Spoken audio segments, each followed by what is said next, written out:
सत्संगत जी प्रेम से कहना, सत्संगत 68वें सालाना संत समागम के अवसर पर आप सभी यहाँ पर उपस्थित हुए हैं। दिल्ली के इन्हीं मैदानों में जहाँ पर बरसों बरस इसी प्रकार का भव्य रूप बनता है, जहाँ सभी श्रद्धा भक्ति भावना से युक्त होकर देश के हर कोने से, विश्व के अनेकों मुल्कों से यहाँ पर चल कर आते हैं और एक ऐसा स्वर्गमयी सुंदर रूप यहाँ पर स्थापित किया जाता है, जहाँ पर प्यार के तराने सुनाई देते हैं, जहाँ पर संसार भर के लिए भलाई की कामनाएं मिल बैठकर की जा रही होती हैं, जहाँ पर वलियों गुरु पीर पैगंबरों का संदेश उसको अपनाने के लिए प्रेरित किया जाता है। तो इस तरह से इस समागम पर भी उसी भाव से युक्त होकर आप हिंदुस्तान के पहाड़ी इलाके हों, रेगिस्तानी इलाके हों या कोई टापू हो, अंडमान निकोबार आइलैंड्स,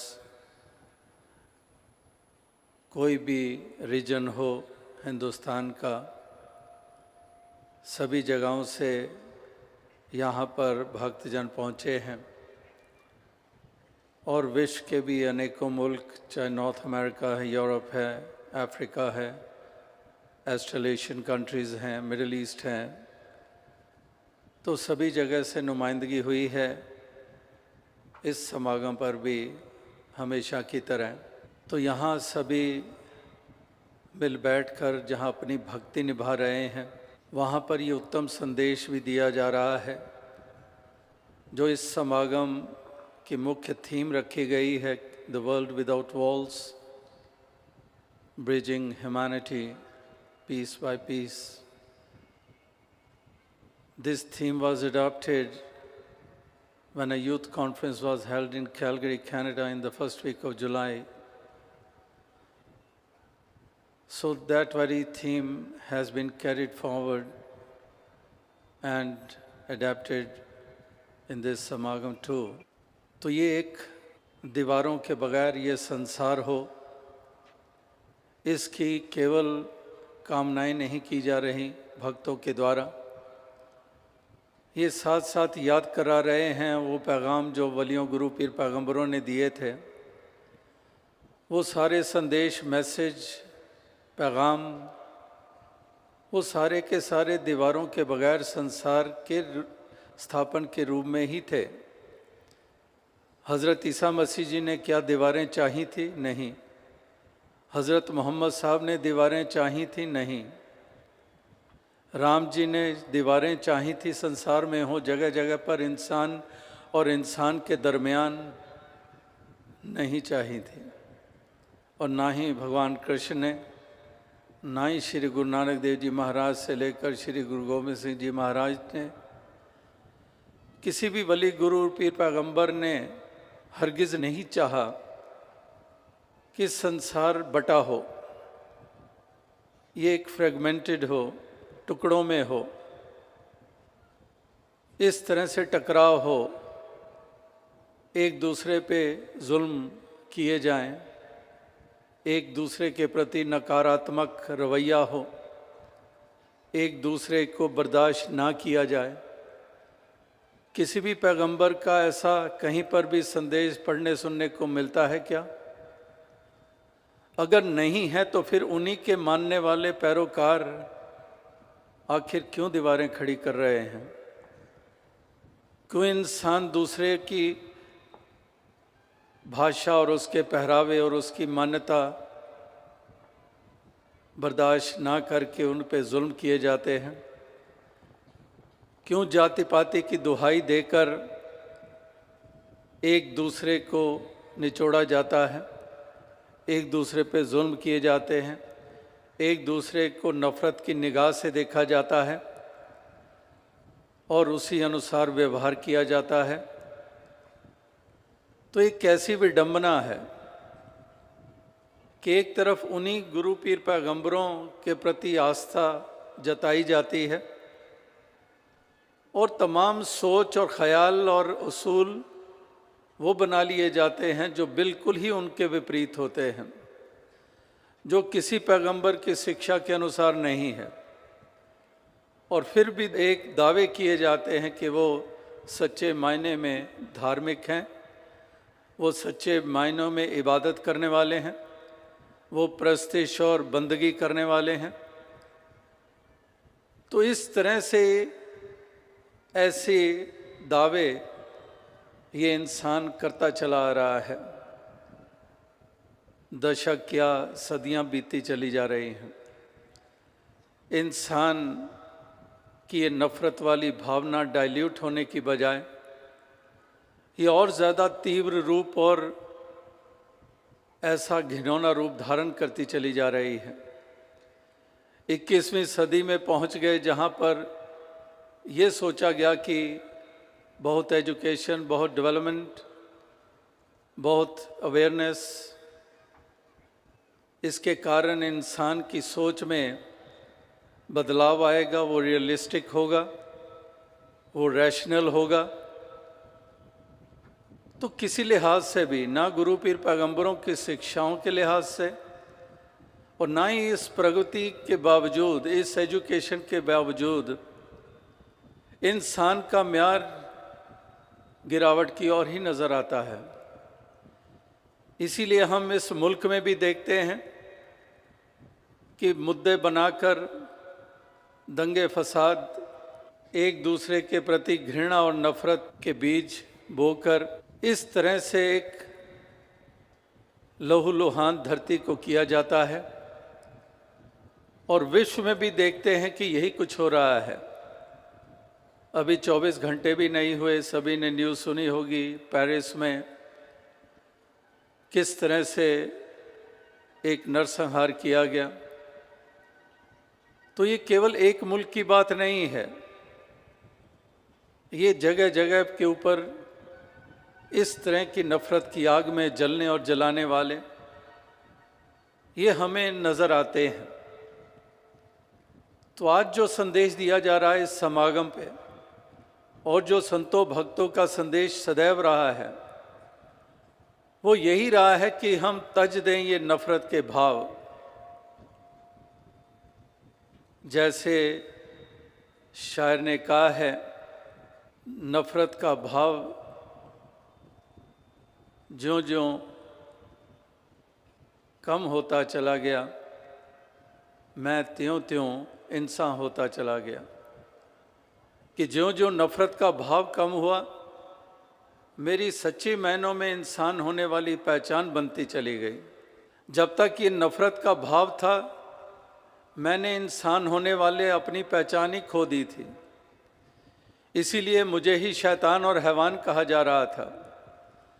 और मैंने अब नफ़रत तज दी, नफ़रत का दामन छोड़ दिया।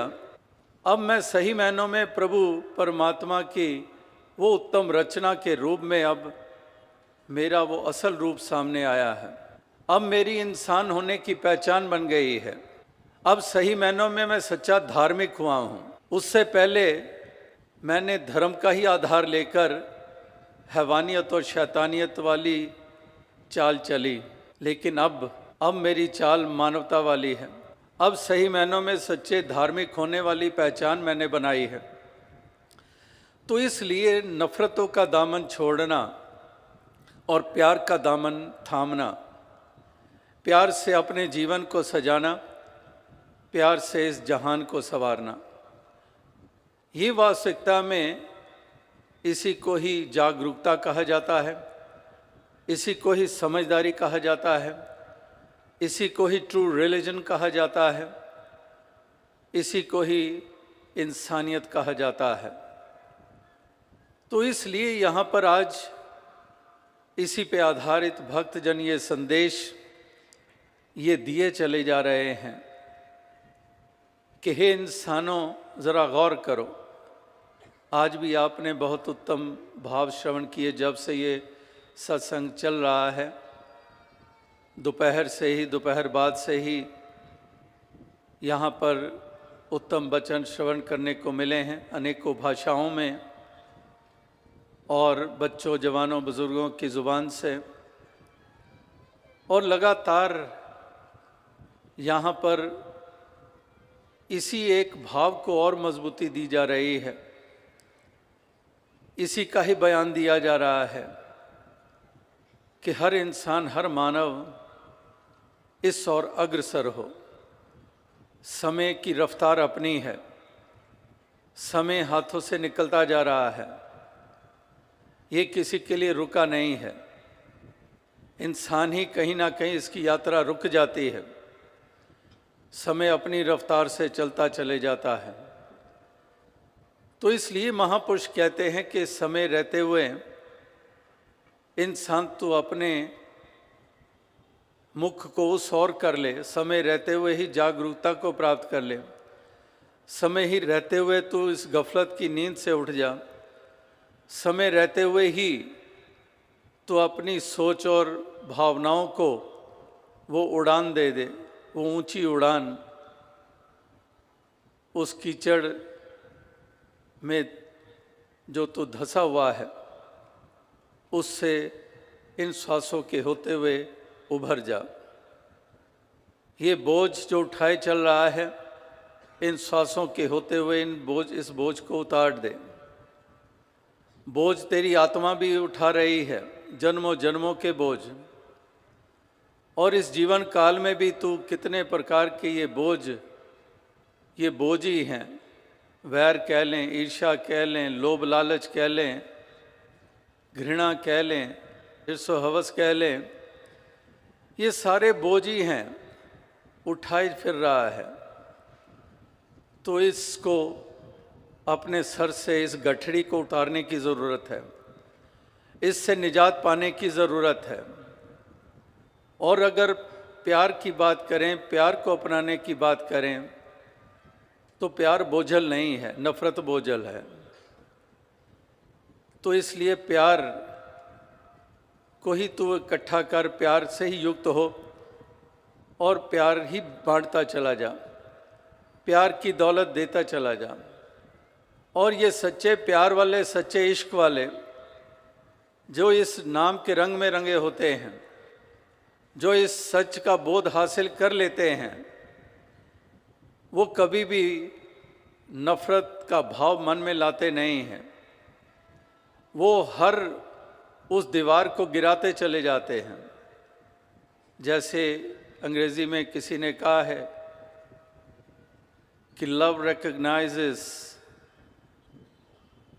No barriers, love doesn't recognize any barrier. There is no barrier for love. It jumps hurdles, leaps fences, penetrates walls. So those who are full of love and compassion, they do not recognize any wall. Casteism doesn't divide them. They don't have ill feeling for those who do not belong to their culture, who do not speak that language which they themselves speak. So there is no barrier. They do not recognize any barrier. They do not give weight to casteism, creed, nationalities, cultures. They only have a human feeling, and they consider others as their fellow beings. The spark in the form of soul which resides in everybody, that's what they recognize. They do not recognize any barrier. तो इस प्रकार से ये प्यार का जहान बसाने की बातें हो रही हैं, इस धरती को सजाने की बातें हो रही हैं, इस घुटन से निजात पाने की बातें हो रही हैं। ये भय वाले वातावरण से उभरने की बातें हो रही हैं, यहाँ मिलवर्तन की बातें हो रही हैं, समीपता की, नज़दीकत की बातें हो रही हैं, यहाँ ब्रिजेस की बातें हो रही हैं कि पुल बनाने हैं। पुल बनना भी है, बनाने भी हैं। हमने खुद भी पुल बनना है और बनाने भी हैं। We ourselves have to become bridges and we have to build bridges, not erect walls. हमने खुद पुल बनना है, हमने वो जरिया बनना है इंसान को इंसान के करीब लाने का। एक कैटलिक जैसे एक होता है, वो वास्तविकता में एक ऐसा साधन बनता है जो जोड़ता है। तो इस तरह से हम भी वो पुल बने, हम वो जरिया बने, हम वो साधन बने कि कहीं पर भी इंसान और इंसान के दरमियान दूरियां हैं, उन दूरियों को मिटाने में हम साधन बने। और हम भी, हमारे मन में भी किसी के प्रति कोई विपरीत भाव आया है या हमने भी कहीं पे मन में दीवार कोई खड़ी कर ली है, जिस तरह से एक और पंक्ति जो कई दफ़ा दोहराई गई है कि मैं खुद अपनी राह में दीवार बन के बैठा हूँ, वो मुझ तक आएगा तो कैसे आएगा। कि मैं खुद ही दीवार बन बैठा हूँ, मैं खुद ही दीवार बन गया हूँ। Whether you are in the fence or somebody has put you outside of the fence, तो कई दफ़ा मैं खुद दीवार होता हूँ। कई बार कोई और दीवार बन जाते हैं, मैं उन तक नहीं पहुँच पाता हूँ क्योंकि वो खुद दीवार बने होते हैं। और कई बार मैं दीवार बन जाता हूँ, वो मुझ तक नहीं पहुँच पाते हैं। तो मैं खुद अपनी राह में दीवार बन के बैठा हूँ। वो शख्स मुझ तक पहुँचेगा तो कैसे पहुँचेगा। तो हमने दीवार नहीं बनना है, हमने पुल बनना है। पुल बनते हैं तो सहजे आए जाए, मिलाप होते हैं, वहाँ पर फिर नज़दीकत हो जाती है। जिस खाई ने हमें दूर किया हुआ था, वो खाई के ऊपर पुल बना दिया गया है। अब इधर वाला उधर और उधर वाला इधर, बीच में आके मेल, एक दूसरे के दुख सुख में शामिल, एक दूसरे की पीड़ा हरने वाले, वो फिर अवस्था बन जाती है। तो इसलिए संतों, महापुरुषों ने, भक्तों ने हमेशा ही यही एक इंसान को ये बात समझाने के प्रयास किए हैं कि इंसान ये बात तो समझ जा, ये रास्ता विनाश का रास्ता है जो तूने अख्तियार किया है, ये विनाश का रास्ता है, जो हिंसा वाला रास्ता है, जो तशद्दुद वाला रास्ता है, जो जंगों वाला रास्ता है, ये विनाश का रास्ता है। ये विनाश के रास्ते पे हरगिज़ ना चल। Like Martin Luther King Jr. once said that mankind should end wars before the wars end mankind. That mankind should put end to the wars before the wars put end to this mankind. This human species will vanish from the face of this earth.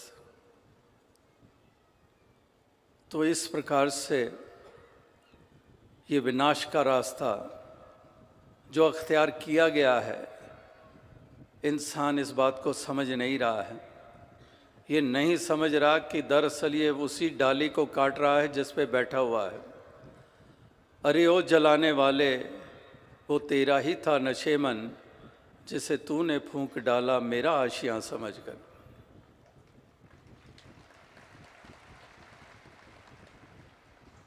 कि अपना ही घर जला रहा था गैरों का जानकर। कि इंसान तो समझ नहीं रहा है कि जिस टहनी पर बैठा है उसी टहनी को काट रहा है, अपने पाँव के ऊपर ही कुल्हाड़ी मार रहा है। तू सोचता है तूने दूसरे के घर को मशाल से जला डाला है, नहीं, तूने अपना ही घर जलाया है। तो इस तरह से ये नादानी ये इंसान लगातार करते चले जा रहे हैं। तो आप भक्तजन, महापुरुष, सज्जन प्रवृत्ति वाले, वो हमेशा इसी सोच को मोड़ देते आए हैं कि जिस दिशा की तरफ इंसान का ये मुख हो चुका है, इसके मुख को उस तरफ से मोड़ दिया जाए, इसका मुख सही दिशा की तरफ हो जाए। अगर मुख सही दिशा की तरफ, सही डायरेक्शन की तरफ हो गया तो फिर ये मंजिल मकसूद पा जाएगा, फिर ये इंसान बन जाएगा, फिर मोक्ष और मुक्ति इसके हिस्से में आ जाएगी। अगर इसका मुख ही विपरीत दिशा की तरफ है तो कुछ भी अचीव नहीं होगा, बल्कि नुकसान करके यहाँ से जाएगा, इस संसार से अपयश प्राप्त करके जाएगा और पीछे एक ट्रेल ऑफ डेवस्टेशन छोड़कर जाएगा।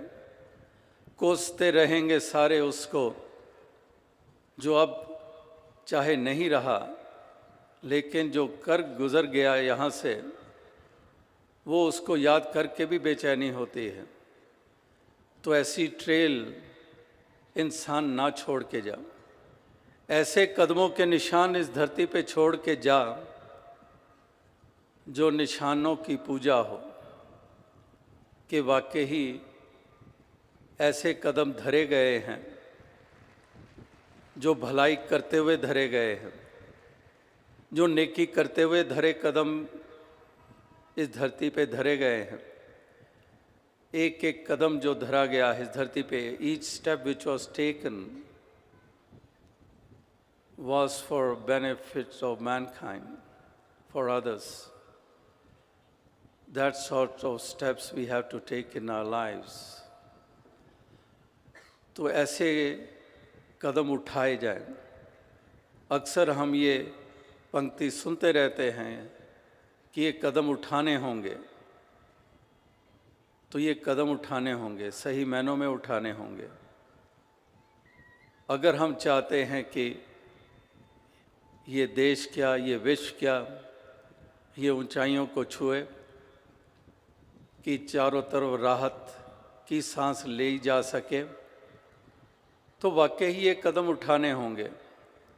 इस तरफ मुख करना होगा, इस तरफ रुख करना होगा, इस तरह की रियलाइजेशन लानी होगी, इस तरह की अवेयरनेस लानी होगी, और फिर एक साधन बन जाना होगा कि जिससे औरों को भी सहूलत मिल पाए कि वो भी इस डगर पर चल निकलें, वो भी इस तरह से वो हिस्सा बन जाएं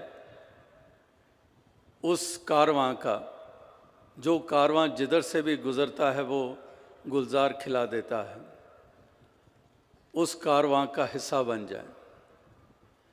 तो इस प्रकार से ये महापुरुष संत जन, ये भक्तजन ये पैगाम ये देते चले जा रहे हैं, ताकि समय रहते हुए ही हम अपनी सोच को सही दिशा दे दें, अपने ख्यालों को सही दिशा दे दें, और उस प्रकार से हम जीवन जिएं जो वास्तविकता में इंसान वाला जीवन है, जो एक सच्चे मायनों में एक प्रभु की सुंदर रचना के रूप में है। वरना तो जैसे पहले कहा कि जो भी ये विपरीत अवस्था का जिक्र हुआ है, ये तो उसी प्रकार से है कि बच्चे तो हैं मगर बचपन गायब है, क्या हो गई तासीर ज़माने की, अपने तो हैं अपनापन गायब है। कि इस प्रकार से बच्चे तो हैं लेकिन वो बचपन ही गायब हो गया है जैसे। और ये सेम ह्यूमन स्पीसीज़ होने के बावजूद कि ये अपने हैं, लेकिन अपनापन ही नहीं है, वही गायब हो गया है। तो इस तरह से ये अपनेपन का सही मायनों में भाव ये भक्तों का होता है, ये संतों का होता है, ये उनका होता है जो जाग चुके होते हैं, those who awaken from the slumberness, those who awaken, those who illumine their hearts and souls with the light of divinity, of the true knowledge, वो वास्तविकता में इस प्रकार से वो अपने मन को, सोच को, आत्मा को वो रोशन करने वाले बन जाते हैं और वही सही मायनों में एक पहचान अपनी बनाते हैं कि वो फिर केवल जिस्म बंदे वाला नहीं है, वो चाल भी बंदे वाली नज़र आती है, फिर वो इंसानों वाली चाल नज़र आती है। इस प्रकार की इंसानी चाल ये चलते चले जाएं, यही एक महापुरुष संत जन, भक्त जनों के ये पैगाम है। इस तरह से ये जो इंसान एक दूसरे से वैर वास्तव में उलझा हुआ है, एक दूसरे को नीचा दिखाने की जो लगातार कोशिशें चलती आ रही हैं, इससे उभरे। एक पति कहता है कि तू गुलाब का फूल और मैं सूरजमुखी, तू मुझसे दुखी और मैं तुझसे दुखी। और आगे से पत्नी कहती है, कोठे चढ़ के छाल मार दे, फिर तुम भी सुखी थे मैं भी सुखी। तो इस प्रकार से ये ढंग, सोच, भावनाएं ये किस प्रकार के रूप धारण कर चुके हैं।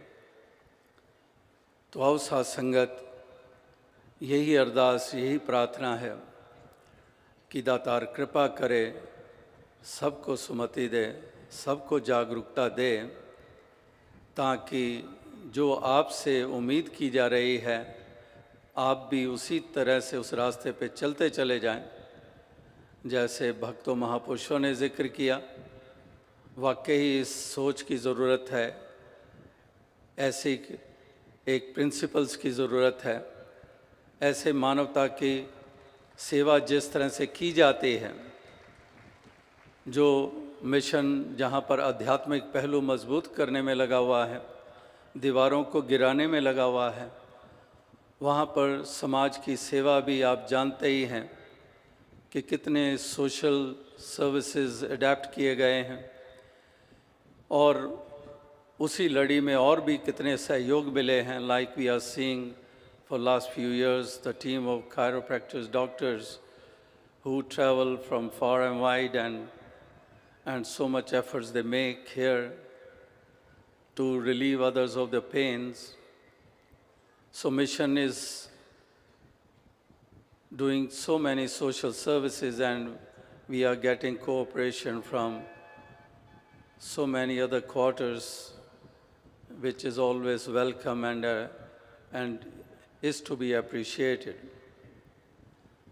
तो इस तरह से ये भी रिकग्निशन लगातार जगह जगह पर मिल रही है। जैसे आपको मालूम भी है कि अभी पीछे ही यूके इंग्लैंड में the mission got Queen's award for community services. तो केवल एक यूके की बात नहीं है, कहीं नॉर्थ अमेरिका की बात नहीं है, Australia, New Zealand, because in this past 1 year, last Samagam, the 67th Samagam, which was held on 15th, 16th and 17th of November, just 1 year before. And after that, since January, I got a chance to visit Australia, New Zealand and Singapore. Apart from various states of India, and also in summers I happen to visit Europe, America and Canada. In India, so many states जहाँ पर प्रांतीय समागम हुए, जहाँ पर महाराष्ट्र का समागम हो, उत्तराखंड का समागम हो, छत्तीसगढ़ और मध्य प्रदेश का समागम हो, नॉर्थ ईस्टर्न रीजन्स जितने स्टेट्स हैं उनका समागम हो।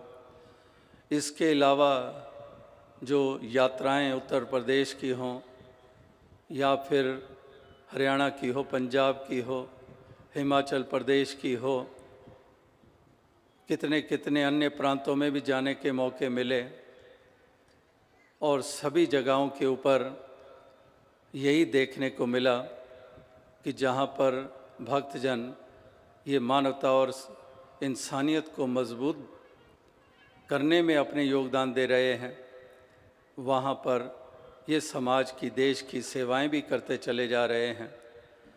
जो स्वच्छता के अभियान जो हो रहे हैं, मिशन के वॉलंटियर्स किस डेडिकेशन के साथ उसको कर रहे हैं, ये भी अपने आप में एक मिसाल बनती चली जा रही है। और ज़रूरत ही है स्वच्छता बाहर भी हो, और उससे कहीं अधिक हमारे मनों की स्वच्छता, हमारे मनों की निर्मलता, हमारे मनों में शुद्धता ये स्थापित हो जाए। इसलिए सभी कार्यशील हमेशा बने रहें, यही शुभकामना, यही अरदास प्रार्थना है। तो दास और अधिक शब्दों का सहारा नहीं लेगा क्योंकि समय काफ़ी आगे बढ़ चुका है। तो इस समागम का ये पहला दिन जो बहुत आनंदमयी ढंग से व्यतीत हुआ है और आप सभी यहाँ पहुँचे और सब मिलजुल कर यहाँ पर स्वर्गमयी वातावरण ये स्थापित कर रहे हैं। और जो सपने देखे गए थे बाबा बूटा सिंह जी के द्वारा, बाबा अवतार सिंह जी के द्वारा, बाबा गुरबचन सिंह जी के द्वारा, जो लगातार उन्होंने ये तप, त्याग और बलिदान किए, जो इस तरह के उत्तम संदेश ही नहीं दिए बल्कि जी के दिखाया। और अभी पिछले बरस तक ही हमने राजमाता जी के जीवन को देखा। इस शरीर, इस जिस्म में रहकर किस तरह से उन्होंने बच्चे बच्चे को सत्कार दिया, वो विनम्रता, वो एक हलीमी, वो किस तरह से सबको देखने को मिली। अकीदे और विश्वास इतने परिपक्व ये हमें देखने को मिले। इस तरह की एक बेमिसाल मूरत जीवन की हमें ये देखने को मिली। और अंत में वो पंक्ति कह के दास से ज़्यादा चाहेगा कि जब कागज़ पर मैंने माँ का नाम लिखा, कलम अदब से बोल उठी, मेरे चारों धाम हुए। कि इस प्रकार से मेरे हो गए चारों धाम कि जब लिखा मैंने माँ का नाम, कलम अदब से बोल उठी, हो गए मेरे चारों धाम। तो इस प्रकार से ऐसे जीवन जो जिए गए हैं, तप त्याग की भावना से युक्त होकर इंसानियत, मानवता को मजबूत करते हुए, तो हम भी उसी का अनुकरण करते चले जाएं, उसका अनुकरण करते चले जाएं। साध संगत जी, धन्य।